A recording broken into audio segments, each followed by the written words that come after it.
Shatamanam Bhavati serial episode 1225 24th March 2025 ఏం జరిగిందో చూద్దాం. చాందిని పార్దుతో మరీ ముఖ్యంగా కాలమన్నింటికి సమాధానం చెప్తుంది. ప్రతి ప్రశ్నకి కాలమే సమాధానం చెప్తుంది అని బామ్మ చెప్పిన మాటలు ఈరోజు కరెక్ట్గా సరిపోయాయి అని చాందిని అంటే పార్దు ఏంటి చాందిని వేదాంతం చెప్తున్నావా అని అడుగుతుంది. అప్పుడు చాందిని అందులోనే జీవితం ఉంది అని చెప్తున్నాను. మన ఇంటి పరిస్థితే చూడు. ఒకప్పుడు బాను అంటే ఎవరికీ పడేది కాదు, కానీ తర్వాత అందరినీ మార్చుకుంది. అమ్మ మాత్రం బాను మీద కోపం పెంచుకుంది. అలాంటి అమ్మే బానుని ఇష్టపడడం ప్రారంభించింది. తను వెళ్ళిపోయింది అని తెలిసినప్పుడు చలించిపోయింది. తనెప్పటికీ తిరిగి రాదు అన్నప్పుడు అమ్మ ఎంతగా కృంగిపోయిందో మనకి తెలుసు. బాను దూరమైందన్న బాధలో అన్నయ్య ఆ బాధ గుండెల్ని బాధిస్తున్నా సరే నీలిమని పెళ్లి చేసుకున్నాడు.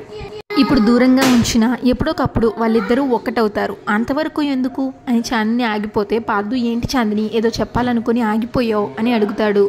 ఏం పర్వాలేదు చెప్పు అని పార్దు అంటే చాందిని అదే పార్దు, మా పెద్దన్నయ్య చనిపోవడానికి కారణం నువ్వు కాకపోవచ్చు, కానీ నీ చేతుల్లోనే మా అన్నయ్య ప్రాణం పోవడం అన్నది మాత్రం నిజం కదా. అది పొరపాటైనా సరే పోయిన ప్రాణం తిరిగి రాలేదు కదా.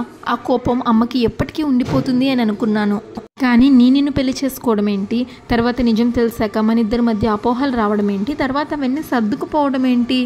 నీ వల్ల ఏ తప్పు లేదని అమ్మ కూడా నిన్ను క్షమించడం, నువ్వు ఈ ఇంటి గురించి ఇంతలాగా ఆలోచించడం, అందరం ఇంత బాగా కలిసి ఉండడం, నీ మొహాన్ని ఎప్పటికీ చూడడు అని అనుకున్న మావయ్య కూడా ఇలా కలిసి ఉండడం, ఇవన్నీ కాలం చెప్పిన సమాధానంలోని లెక్కలే. ఏ వ్యక్తి ఎప్పుడూ ఒకేలాగా ఉండిపోరు. మనం ఎదుటి వాళ్ళకి ఏదైతే ఇస్తామో అదే తిరిగి వస్తుందని బామ్మ ఎప్పుడు చెప్తూ ఉండేది. ఇప్పుడు అది నిజమైంది. అమ్మ నిన్ను క్షమించింది.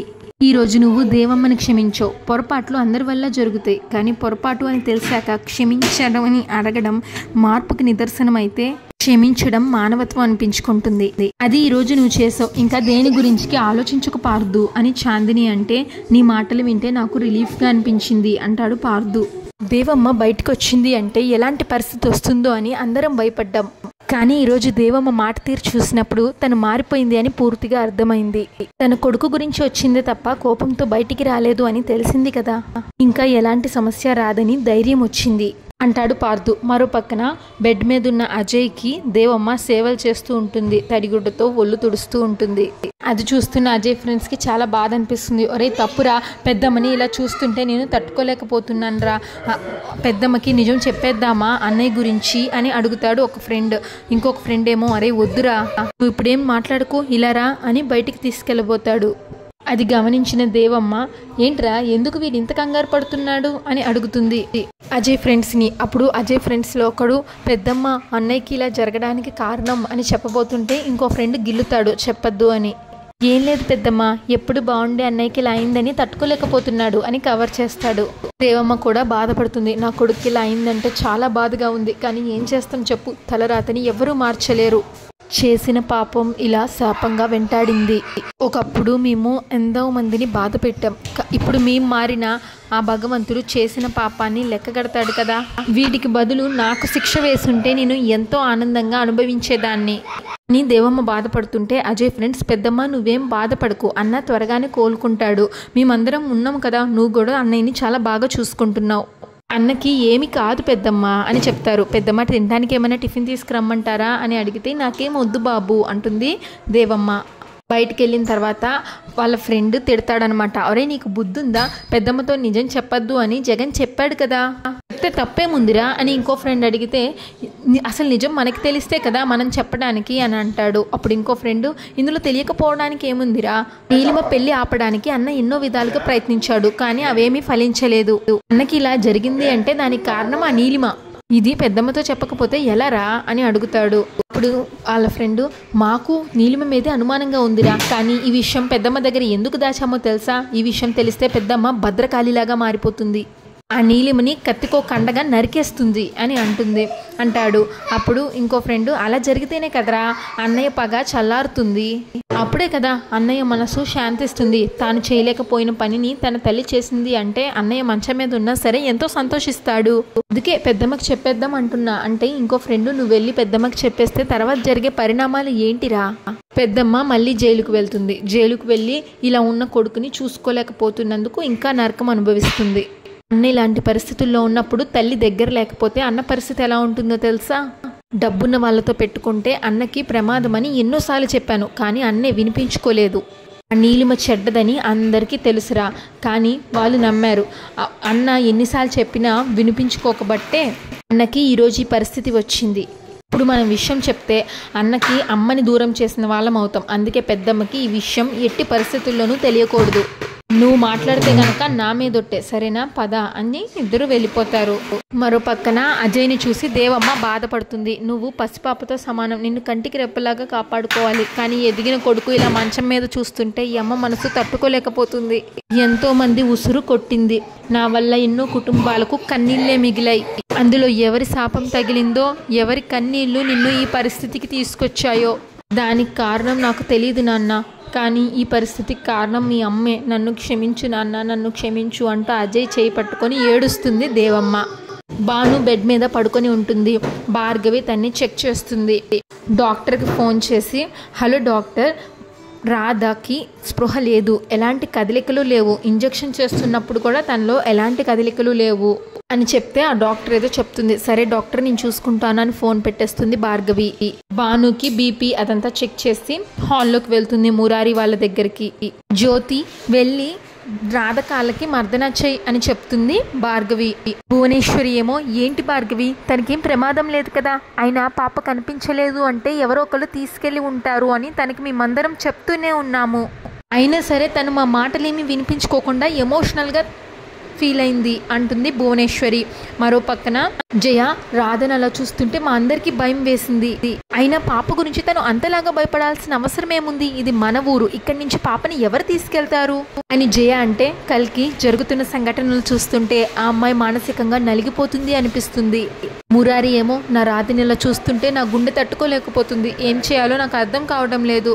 సత్యానేమో పాపనెత్తుకుని ఉంటుంది, ఇదంతా నా వల్లే జరిగింది, నేను ఒక మాట చెప్పి తీసుకెళ్ళుంటే రాధకి ఇలాంటి పరిస్థితి వచ్చేది కాదేమో, తప్పంతా నాదే అని బాధపడుతుంది సత్య.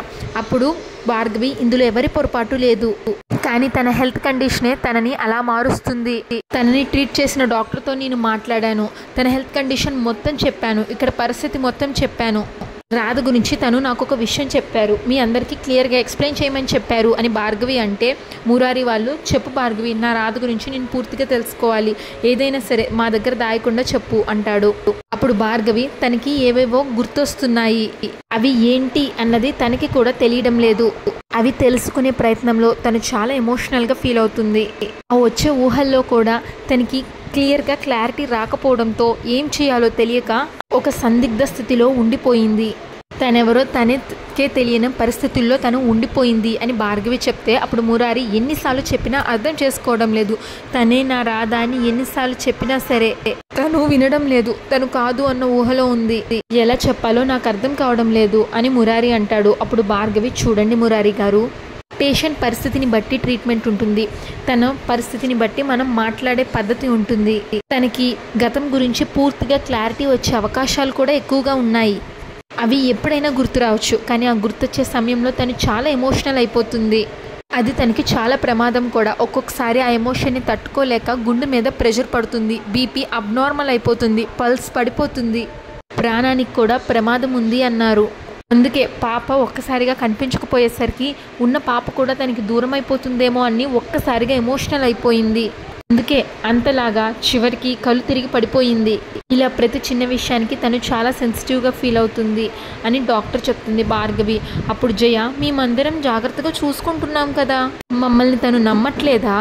భువనేశ్వరి, తనెవరో తనకి తెలియకపోయినా మా మనిషి అన్న ధైర్యాన్ని మేము తనకిచ్చాము, అయినా కూడా తను ఇలా ఎందుకు ఆలోచిస్తుంది అని భువనేశ్వరి అడిగితే, అప్పుడు భార్గవి, చెప్పాను కదా ఆంటీ, తనని తాను తెలుసుకునే ప్రయత్నం చేస్తుంది, దానికి కొన్ని ఎగ్జాంపుల్స్ తన కళ్ళ ముందు కనబడుతున్నాయి, అవి తనని సందిగ్ధంలో ఉంచాయి, అవి పూర్తిగా రివీల్ అయ్యేంత వరకు తన మానసిక స్థితిని ఎవ్వరూ అంచనా వేయలేరు, అది తన హెల్త్ కండిషన్ అని చెప్తుంది భార్గవి. ఏది ఏమైనా సరే తనని మాత్రం కొన్నాళ్ల పాటు చాలా జాగ్రత్తగా చూసుకోవాలి, ఎలాంటి ఎమోషన్కి గురి కాకుండా చూసుకోవాలి, ఆ పసిపాపతో సమానంగా తనని చూసుకోవాలి, అప్పుడే తనని మనం కాపాడుకోగలుగుతాం అని భార్గవి చెప్తే, మురారి, సరే జరిగిందేంటో తెలిసింది కదా, తను ఎలాంటి స్థితిలో ఉందో మా అందరికీ పూర్తిగా అర్థమైంది, ఇక నుంచి తనని మేమందరం ఒక నీడలాగా చూసుకుంటాం, మా కంటి మీద రెప్ప వేయకుండా తన్ని మేము ఒక కంటి పాపలాగా కాపాడుకుంటాము. పక్కన సత్య ఆ పాపతో, చూసావా మీ అమ్మ ఎంత బాధలో ఉందో, తను మా అందరి గురించి ఆలోచించింది, మేము కూడా తన గురించి ఆలోచిస్తున్నాం, కానీ తను మాత్రం ఆ బాధలోనే ఉండిపోయింది. నువ్వైనా మీ అమ్మకి ధైర్యాన్ని ఇవ్వాలి, మేమందరము ఉన్నాము, మనందరం కలిసే ఉంటాము అని నువ్వైనా మీ అమ్మకి ధైర్యాన్ని ఇవ్వు అంటుంది సత్య పాపతో. మరో పక్కన నీలిమ టెర్రస్ మీద నుంచొని ఆలోచిస్తూ ఉంటుంది. దేవమ్మ నిజంగా మారిందా లేక మారినట్టు నటిస్తుందా? అజయ్ కూడా ఇలానే అందరినీ నమ్మించాడు, మారాడు అని అందరూ అనుకున్నారు, కానీ అజయ్ ఏంటో, తన నిజ స్వరూపం ఏంటో నాకు మాత్రమే తెలిసింది. ఇప్పుడు దేవమ్మ కూడా అలాగే మాట్లాడుతుంది. ఇది నటన లేక నిజమా, ఎలా తెలుసుకోవాలి? ఈలోగా నీలిమ పెద్దమ్మ అక్క స్నేహ అక్కడికి వస్తారు. ఏంటమ్మా నీలిమ, ఇంకా దేవమ్మ గురించి ఆలోచిస్తున్నావా అని అడుగుతుంది నీలిమ పెద్దమ్మ నీలిమని. నీకెలా తెలుసు పెద్దమ్మ అని నీలిమ అడిగితే అప్పుడు నీలిమ పెద్దమ్మ, మనం ఒక వ్యక్తిని నిజంగా అభిమానించాము అంటే ఆ వ్యక్తి బాధపడినా సంతోషపడినా మనకి తెలిసిపోతుంది. మేము నిన్ను ప్రేమగా చూసుకుంటున్నామని నువ్వు అనుకుంటున్నావేమో, కానీ నువ్వే మా ప్రాణంగా చూసుకుంటున్నాం, అందుకే నువ్వేం ఆలోచించినా మాకు తెలిసిపోతుందమ్మా అంటుంది నీలిమ పెద్దమ్మ. అప్పుడు అక్క స్నేహ నీలిమతో, దేవమ్మ మాట్లాడాక అందరూ రిలాక్స్ అయ్యారు, కానీ నువ్వు మాత్రం భయంతోటే ఉన్నావు.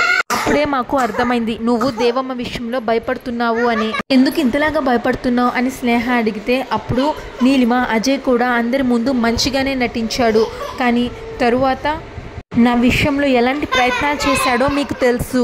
అలాగే దేవమ్మ కూడా బయటికి ఒకలాగా నటిస్తూ లోపల ఇంకొకటి పెట్టుకుందేమో అని నాకు భయంగా ఉంది పెద్దమ్మ. ఇప్పుడు నీలిమ పెద్దమ్మ, ఏంటమ్మా ఇలా జరుగుతుంది? నువ్వు మంచిగా ఉన్నా సరే అందరూ ఎందుకు నిన్ను ఇంతలా బాధపడుతున్నారు? నువ్వు మంచిగా ఉండడమే అందరికీ కంటగింపుగా ఉందేమో. నీలిమ అక్క స్నేహ, నీలిమ నువ్వు భయపడుతున్నంత కాలం ప్రతి ఒక్కరూ నిన్ను భయపెడుతూనే ఉంటారు. నువ్వు ధైర్యంగా నిర్ణయం తీసుకోవాలి, జీవితంలో ధైర్యంగానే ముందడుగు వేయాలి, అప్పుడే అనుకున్నది సాధించగలం. ఒకవేళ ఏమీ సాధించలేకపోయినా మనం మనశ్శాంతిగా ఉండగలం. నువ్వు ఇలా అనుక్షణం టెన్షన్ పడుతుంటే నీకెలా ఉంటుందో మాకు తెలియదు, కానీ మాకు మాత్రం చాలా బాధగా ఉంది. అప్పుడు నీలిమ, నిజమే, ఇలా ప్రతి క్షణం భయపడుతూ బతకడం నాకు కూడా బాధగానే ఉంది, అందుకే ఆ దేవమ్మ మనసులో ఉన్న ఉద్దేశం ఏంటో తనని అడిగి తెలుసుకుంటాను. ఇలా అనుక్షణం భయపడుతూ బతికే కన్నా ఆ దేవమ్మ ముందుకెళ్ళి మాట్లాడితే నిజమో అబద్ధమో అదే బయటకు వస్తుంది కదా, అప్పుడు నా జీవితం ఏంటి అన్నదానికి ఒక నిర్ణయం అంటే నాకు తెలుస్తుంది అంటుంది నీలిమ. నీలిమ వాళ్ళ పెద్దమ్మ, వద్దమ్మా, తను శత్రువు అని తెలిసాక వెళ్ళి వాళ్ళ ముందు నించోవడం మంచిది కాదు. ఒకవేళ తను నిజంగా పగతోటే వస్తే నీ పరిస్థితి ఏంటి? ఇప్పుడు నీలిమ పరిస్థితి ఏంటో తెలుసుకోకుండా, తను ఏం చేయబోతుందో తెలుసుకోకుండా మానసికంగా కృంగిపోలేను కదా పెద్దమ్మ. అప్పుడు అక్క స్నేహ, అమ్మ నీలిమ ఆలోచిస్తుంది కరెక్టే, మనం ఎలా ఉండాలో కూడా మనకి తెలియదు, అవతలి వాళ్ళు ఏం ఆలోచిస్తున్నారో తెలిస్తేనే. నీలిమ నీ నిర్ణయం కరెక్టే, నువ్వు వెళ్ళి దేవమ్మతో మాట్లాడు అంటుంది స్నేహ. జ్యోతి భాను కాలు నొక్కుతుంది. అప్పుడు భానుకి స్పృహ వస్తుంది. జ్యోతి అందరినీ పిలుస్తుంది. రాధమ్మకి స్పృహ వచ్చింది, కళ్ళు తెరిచారు అని పిలుస్తుంది. అందరూ పరిగెత్తుకొని వచ్చి రాధా ఎలా ఉందమ్మా, ఎలా ఉంది రాధా రాధా అని పిలుస్తుంటే భాను మాత్రం పాప పాప అని సత్య చేతుల్లో ఉన్న తన పాపని తీసుకుంటుంది. పాపని కౌగిలించుకొని ముద్దులు పెట్టేస్తుంది. అప్పుడు మురారి, రాధా నువ్వు అనవసరంగా భయపడకు, పాప ఎక్కడికి పోలేదు, మా దగ్గరే ఉంది, తను జాగ్రత్తగా ఉంది అని అంటాడు. భాను ఏమో తన పాపతో, నువ్వు అమ్మను వదిలేసి ఎక్కడికి వెళ్ళిపోయావు, నువ్వు కనిపించకపోతే ఈ అమ్మ మనసు ఎంత బాధపడుతుందో నీకు తెలుసు కదా, ఇంకెప్పుడు అలా వెళ్ళకు, నిన్ను చూడకుండా నేను ఉండలేను అంటుంది భాను. అప్పుడు సత్య, నన్ను క్షమించు రాధా, నేనే పాపని బయటికి తీసుకెళ్ళాను, తనకి ఎండ తగిలితే మంచిది అన్నారని నీకు చెప్పకుండా బయటికి తీసుకెళ్ళాను, ఐఎమ్ సారీ అంటుంది సత్య. అప్పుడు భాను, ఇంకెప్పుడు అలా చెయ్యకు, తనకి నేను నాకు తనే కదా ఉంది, నా నుంచి అలా తీసుకెళ్ళకు, ఒకవేళ నువ్వు తీసుకెళ్ళినా నాకు చెప్పి తీసుకెళ్ళు అంటుంది భాను. అప్పుడు సత్య, చెప్పాను కదా రాధా, ఇంకెప్పుడు ఇలా జరగదు, సారీ అంటుంది.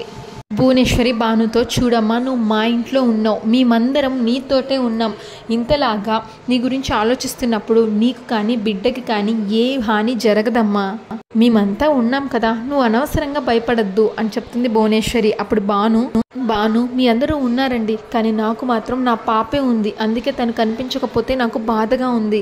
జయానేమో, ఏంటి రాధా ఇది, నువ్వు మా మనిషివి అని మేమంతా నిన్ను కలుపుకుంటున్నాం, కానీ నువ్వు మాత్రం మమ్మల్ని పరాయి వాళ్ళలాగా చూస్తున్నావా అని అడుగుతుంది. కల్కి, చూడమ్మా నువ్వు నా రక్తం పంచుకు పుట్టకపోయినా నువ్వు నాకు సొంత చెల్లితో సమానం, మురారికి నువ్వు ప్రాణంగా సమానం, అత్తయ్య జయ సత్య అందరూ నిన్ను ఇష్టపడే వాళ్ళే, నీకెందుకమ్మా అంత భయం? ఇలాంటి ఇంట్లో నువ్వు ఉన్నప్పుడు నీ బిడ్డకేమవుతుంది? మేమంతా ఉన్నాం కదా అని కల్కి అంటే మురారి, రాధా ఒకే మాట ఎన్నిసార్లు చెప్పాలి? నువ్వు మా మనిషివి, ఎప్పటికీ మాతోటే ఉంటావు, మేము ఎప్పటికీ నీతోటే ఉంటాము, నిన్ను జాగ్రత్తగా చూసుకుంటాము అని చెప్తున్నాము, నిన్ను మంచిగా చూసుకుంటున్నాము. అయినా సరే నీకు మా మీద నమ్మకం కలగట్లేదా అని మురారి అడిగితే అప్పుడు భాను, మీ అందరూ నా గురించి ఆలోచిస్తున్నారని నాకు తెలుసండి, కానీ అభిమానాన్ని ఎలా తీసుకోవాలి? నేనెవరో నేను తెలుసుకోవాలి కదా.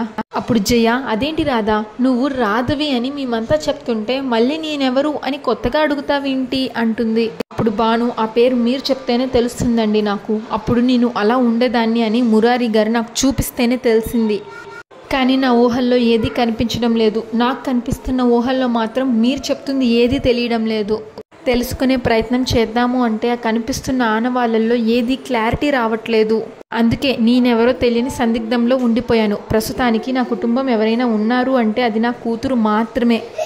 నేనెవరో తెలిస్తేనే కదా నా వాళ్ళెవరో నాకు తెలిసేది. ఆ బాధ భరించడం చాలా కష్టంగా ఉంది. అప్పుడు మురారి, చూడు రాధా, అన్ని విషయాలు తప్పకుండా గుర్తొస్తాయి, కానీ దేనికైనా సరే కొంత సమయం ఇవ్వాలి. నువ్వు ఇలా ప్రతి క్షణం బాధపడుతూ ఉంటే అది ఆ ప్రభావం నీ ఆరోగ్యం మీద చూపిస్తుంది. అది నీకు మంచిది కాదు. నీ బాధని చూస్తూ మేమెవరం తట్టుకోలేము.